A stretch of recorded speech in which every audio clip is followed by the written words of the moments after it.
80s revolution with Jason Nupp, a one-and-all show full of fun where anything can and does happen. Pickups, fan mail, toy reviews, camping with the New 80s Revolution Jr. Whatever the heck else does not fit into a specific category, Jason covers it right here, folks. And now, the host of the New 80s Revolution, Jason Nupp.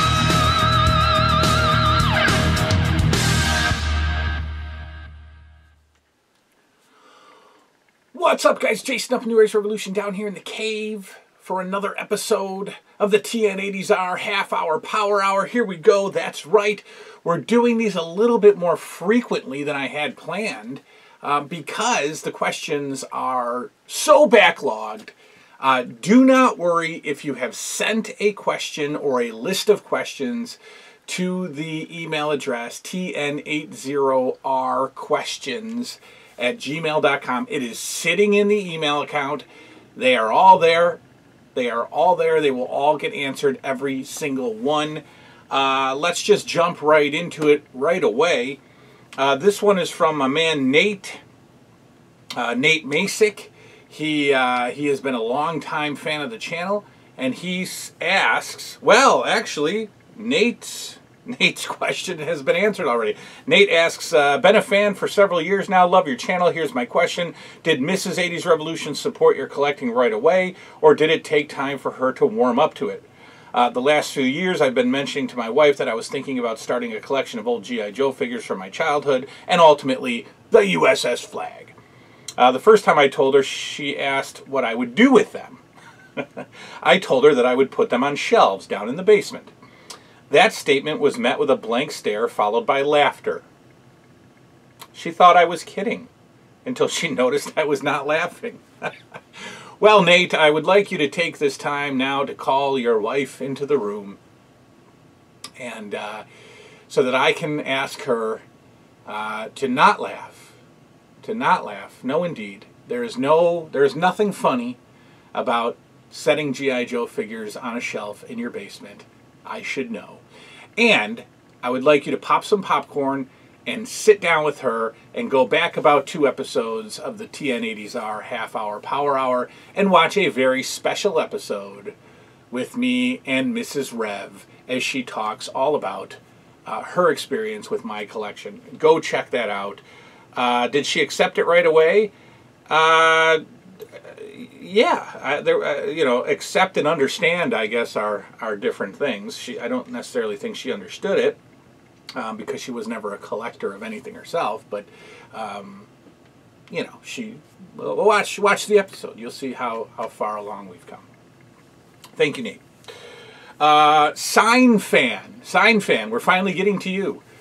Sign fan says, I'm a long-time viewer of your station. Really enjoy it. And whenever you people out there, you people in TV land, whenever you call this a station, I get a warm butterfly feeling in my heart. Because when's the last time we talked about stations? You know, my kids mention streaming sites as if they are stations. My kids say, oh, well, it's on Hulu, or, it's on Amazon Prime at 8. And I'm like, what? So to hear the word station is fun. He says we're the same age with many similar experiences. One of our mutual interests is the love of the television show Seinfeld. Yes, indeed. I'm a mega fan, he says. I've been on the Seinfeld reality tour in New York City. That's awesome. I've written papers about it in college and had all of the episodes on VHS long before they were available on DVD. Huge collection, games, magazines, books, clothing, etc. I can go on and on. Well, first of all, that's not the question. The question comes in a minute. But the VHS Seinfeld collection I had as well. I did not tape them myself. I had a relative. It was the husband of my grandfather's sister. Yes, you'd call him my uncle, but my grandfather wasn't my biological grandfather, so I never knew them as aunt and uncle. Anyway, about 20 years ago, he gifted me his Seinfeld VHS collection. And it was every episode. And they were all from like TBS and Fox. And a lot of them, the majority of them were from... Actually, that's not true. Because this was 20 years ago. And he started the collection. I would say that the majority of these were taped off of, you know, channel... What was it? Channel 8 or Channel 10. Oh, that's my stuff. You guys don't know what Channel 8 or Channel 10 is. It was either NBC or CBS. It was NBC. So these were all taped off NBC. Anyway, I had them as well. There was a ton. That was fun. So he says, I recently viewed your Seinfeld Funko episode. Yeah, that's how far back these questions go. Talking about the Pops and the Seinfeld apartment sets. Love to see them in your collection. I wanted to ask you, were you aware of the Funko Vinyl Idols Seinfeld figures that came out several years ago, featuring Putty, Mr. Peterman, Mr. Costanza, Yev? I have them all proudly displayed. A bit pricey now, but would make a nice addition to your Seinfeld collection. Thanks, Jason's channel is lots of fun. A must-see for 80s nostalgia goodness. Seinfeld 1. I was not aware of the Funko Vinyl Idols of Seinfeld. Not at all. I may have seen them, but they're not flopping back in my mind.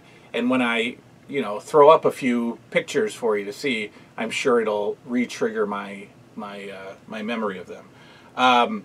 My hope is that now that Seinfeld, you know, figures, I guess, Funkos have been licensed, and we finally got into the Seinfeld toy market, I'm truly hoping that NECA gets with Seinfeld, and we get at least, you know, the major 4 characters from NECA. The Golden Girls were released. There's no reason why the Seinfeld foursome should not have NECA figures, and I think those would be incredible. I would be all over those. I would love those if NECA got with Seinfeld. All right, we're going to go to the top of the list just for this episode only.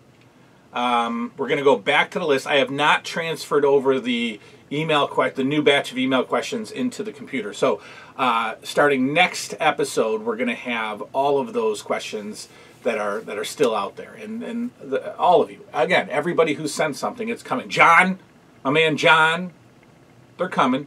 Don't worry, John. They're coming. John Feely. Right? They're coming. All right, so we're going to go back to the top. This one is from Jason, my man Jason L. He says, what is the most beloved 80s movie you just can't get into? That's an interesting question. Go back a few episodes and watch the episode of the top 5 80s or so movies that I should like but hate. And I must have jotted some notes on this before I actually made that show, because I include the movie Money Pit on this list of 80s movies I just can't get into. I put E.T. on here also, and if you go back and you watch that episode, you'll see that there's a lot of popular movies. I got 4 thumbs down on that video, guys.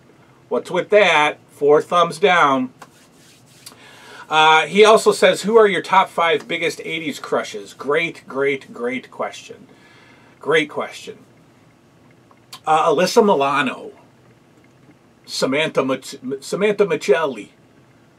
Samantha. Alyssa Milano from Who's the Boss. Absolutely my first and probably biggest crush. Biggest television crush. And I had a crush on her probably up until about 3 weeks ago. You know, probably still do. That was something. Alyssa Milano from Who's the Boss. My goodness. Well, it's kind of making me uncomfortable to go back and talk about these girls now, because when I liked them, they were 12, and I was 12, and I, you know, probably shouldn't talk about them now. So the adult Alyssa Milano, still very, very attractive. Winnie Cooper, of course, was a crush. You know, who didn't have a crush on Winnie Cooper, but I was such a weird kid that I would like have a crush on every character on a show. So, like Winnie Cooper was a crush, but then also on that show there were other girls, like there were supporting cast girls, and there was a blonde that Kevin dated that I thought was super cute too, and it ends up being in real life Winnie Cooper's sister, and I just can't remember the girl's name on the show, but yeah, I had a crush on her too, like everybody. Then as I got a little bit older, a little bit into the mid-teens, Nicole Eggert from Charles in Charge was probably the most perfectly gorgeous person I'd ever seen in my life on television.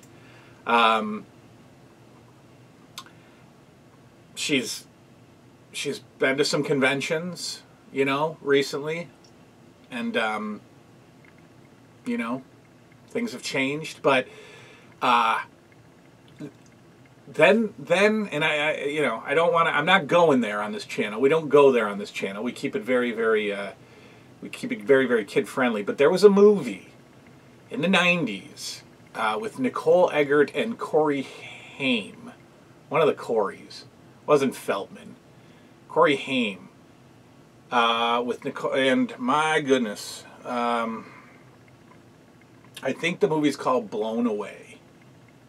And that is exactly what you will be. That's all I'm saying. It kind of twisted my head a little bit regarding Nicole Eggert, but that's all I'll say. As a kid, whew, she was, when I was a kid, she was 100%. She was a 12 out of 10, Nicole Eggert. You asked for 5. I don't know if I can think of any more. Those 3 were pretty big for me. Yeah, that's about it. He also says, why didn't we get a Ric Flair Hulk Hogan main event for the WWF Championship at WrestleMania 8? I know the event took place in '92, but it featured 2 of the biggest wrestling icons in the world. Well, because they had given it away for free way too many times prior to WrestleMania, and it flopped. They weren't good matches, and sadly, as soon as Ric Flair came in as the real world champion, they jumped the gun way too fast and had Hogan and Flair go around the house show circuit feuding. Not feuding even, but having main event matches, and they were, you know, they weren't that great. And so they pretty much blew that way before WrestleMania even happened. And nobody would have cared, was the thought. If they had brought in Flair closer to WrestleMania, maybe February, maybe January, and have him and Hogan never touch each other up until WrestleMania, then yeah, it blows the roof off. But they gave it away for free long before WrestleMania happened. That's why I think it didn't happen. So thank you, Jason L. Your questions have been exhausted. They're gone now. Let's go to my man Upstate Johnny. He says, if you could go back in time and pick a toy off the shelf rack, what would it be and where would it be? Woolworths, KB, Toys R Us, Children's Place? Great question. Well, okay, so you have to take advantage of the time, and you have to take advantage of the prices. And so, you know, an item that, you know, I might have a hard time getting in 2021 because of price would be the USS Flag. It would be the granddaddy of them all, I think. And I would grab that because I think it was less than $100 back then. That's not a fact, but you know, I think it was probably around 100, maybe $89.99 for the USS Flag. And remember, in 1980 something, that's, you know, a ridiculous amount of money to spend on a toy. Now he says, where would it be? And I'm gonna go with a unique answer here. I don't even think this store carried this item because it's a smaller store, and I don't think they had room on the shelves for it. But I would pick Woolworths because, you know, KB and Toys R Us, and not necessarily Children's Place, but KB and Toys R Us are still kind of fresh in my mind. I mean, when I worked in the mall, I worked across from a KB, you know, and you know, Toys R Us was, you know, we still do a little shopping in Canada sometimes at Christmas time at Toys R Us. So I would go Woolworths just because it'd be nice to be in a Woolworths again. But I don't think that store would have carried the flag because it's so massive. They wouldn't have room for it. He also says, what is your preferred time to mow the lawn? Well, I could make a whole very serious episode about that. My preferred time to mow the lawn depends on the day. If it's a weekday, I prefer to do it at the end of the day, you know. But I have some rules. I have a hard time. I think there's an unwritten man rule in neighborhoods, and I think that rule goes out the window as you age. Right? So the rule is, the unwritten man rule, the bro code, is you don't mow your freaking lawn before 9 a.m. However, as you get older, as you get into your 60s and your 70s, that rule goes out the window. Anytime there's a lawnmower running in my neighborhood before 9 a.m., it's a 75-year-old man. And he's been up since 3:15. So, you know, he's clueless. In his 30s, he wouldn't mow his lawn before 9. So I don't mow my lawn before 9. I absolutely can't stand to do it in the middle of a you know, heat wave during the day. I can't do that. So I'll do it at about 7 o'clock at night. That's my prime time to mow the lawn, 7 o'clock. Because then it's right up to the shower and, you know, there you go. However, there have been some times when I have mowed my lawn in the middle of a day, a Saturday or something, in the heat of the summer. And the best feeling in the world, because my lawn is huge, so my lawn mowing is, I use my riding lawnmower, and then I bring out the push mower, and I get some spots that the riding lawnmower couldn't get to. Okay, so there's part 2, right? Then I got to dump that bag. Then I got to get the trimmer out. I got to get the old weed whacker out. And I got to do the whole fence line, which is like 1.5 miles. Okay? Then I got to get the blower. And I got to blow off the patio. And I got to blow the dead grass out of the garden and blah. And it's a process. And so if I do it in the dead of summer, I work up almost to the point of overheating. And the best thing to do then, into the pool. Oh, best feeling ever. I'm usually a dip the toe in. I used to be a jumper into the pool. Now I'm a dip the toe and get in slowly. And the kids are like, come on! But when I'm overheated after mowing the lawn, right in the pool. And it's the best feeling. To be overheated and then get dunked into water, it's the best. There's your question. All right. We'll save a few more of Upstate Johnny's. We'll move on down to Ron. Ron has one more question. He says, if you had to pick 5 toys from your collection to put them in a time capsule, what would they be? Probably a representation from, you know, the most important stuff for me. So an LJN, a G.I. Joe, a Nintendo game would go in. Probably an 80s, you know, an item from the 80s stuff collection, right? So maybe the rotary phone, maybe the answering machine, you know. And then that would probably be it. Oh, a Cabbage Patch doll. Okay, so an LJN figure, a G.I. Joe figure, a Cabbage Patch doll, an item from the stuff line, the stuff shelf, and then probably an NES game. I mean, that pretty much represents the big 5 for me, I guess. Thanks, Ron. G.I. Joe Ron, ladies and gentlemen, that is the end of his run of questions. G.I. Joe Ron is gone. And like I said, I didn't get to the new ones yet. I didn't transfer them over, so we're getting through the old ones still. But on the next episode, we're going to start with the new ones. And so we're going to go to my man Ball, or Bal, B-A-L. He says his third question, so he's got 10 questions. His third question is favorite year from the 80s. Good one. I have a Roman numerals tattoo down my side that is 1984. I have 1984 in Roman numerals tattooed down my side.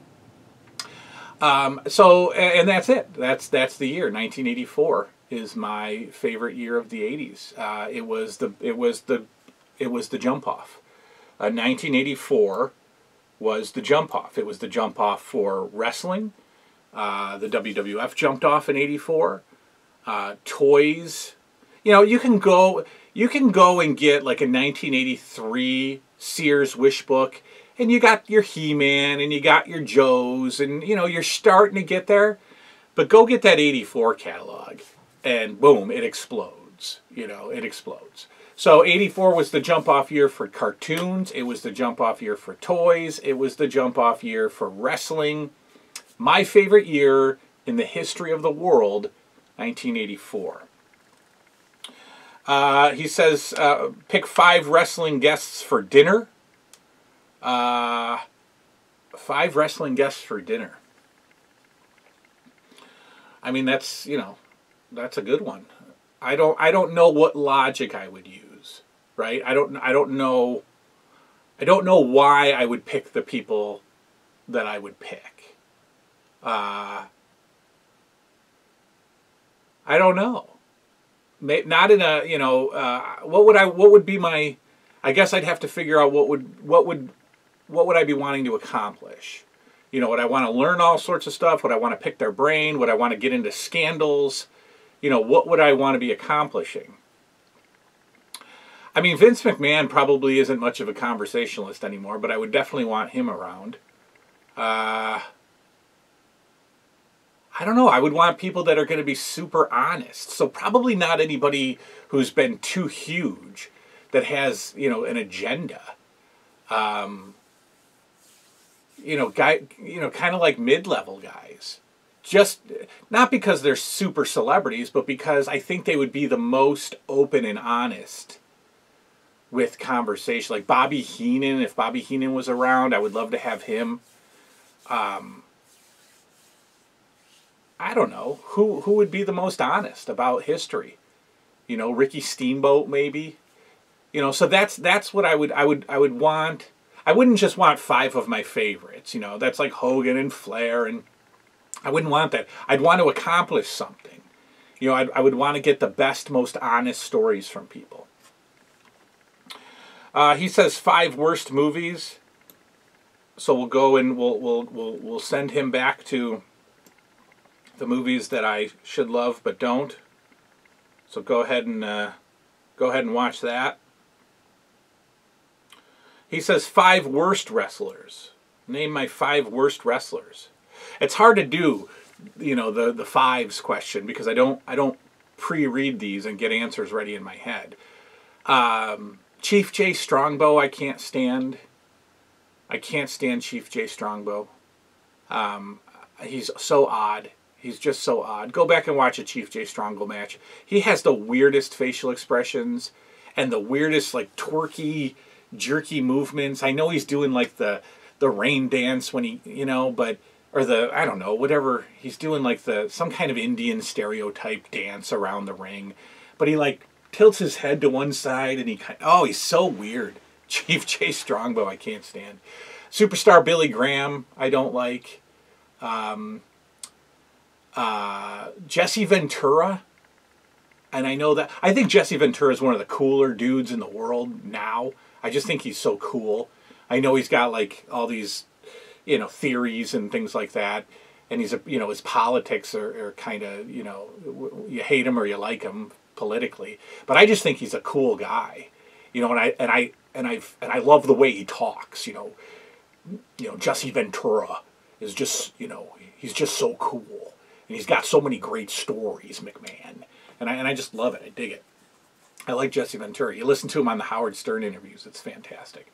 But in the ring, he's terrible. what's the draw with Jesse Ventura? There's nothing good going on there in the ring. That's 3. Who else? I know there's more. 5 worst wrestlers. So Chief Jay Strongbow, Jesse Ventura, Superstar Billy Graham. I mean, Nikolai Volkov was a super nice guy, but he was really very poor in the ring. Go watch Nikolai Volkov. Go watch Nikolai Volkov attempt to fall. He's a terrible faller. A bumper, as they would call it today. He just kind of rolls. He collapses. Very, very poor. Yeah. I don't like Harley Race. I know that's crazy. He's a Hall of Famer.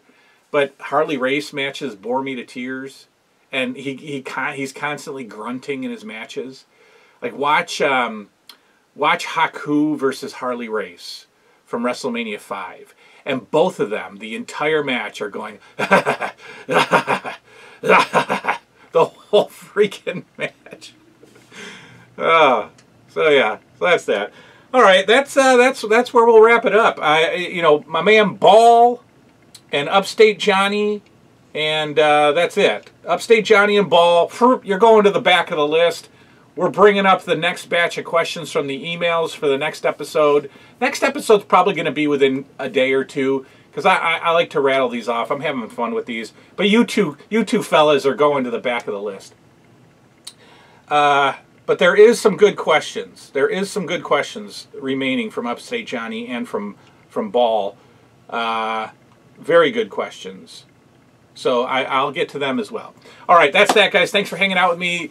The TN80sR half-hour power hour. Hit up TN80R questions at gmail.com. Get your questions in. Tell me how you want to be referenced. What name do you want me to use? You got a YouTube channel you want me to plug? You got your dad's driveway sealing business that you want me to plug? Let me know. And that's that. We'll see you all next time. Good night now.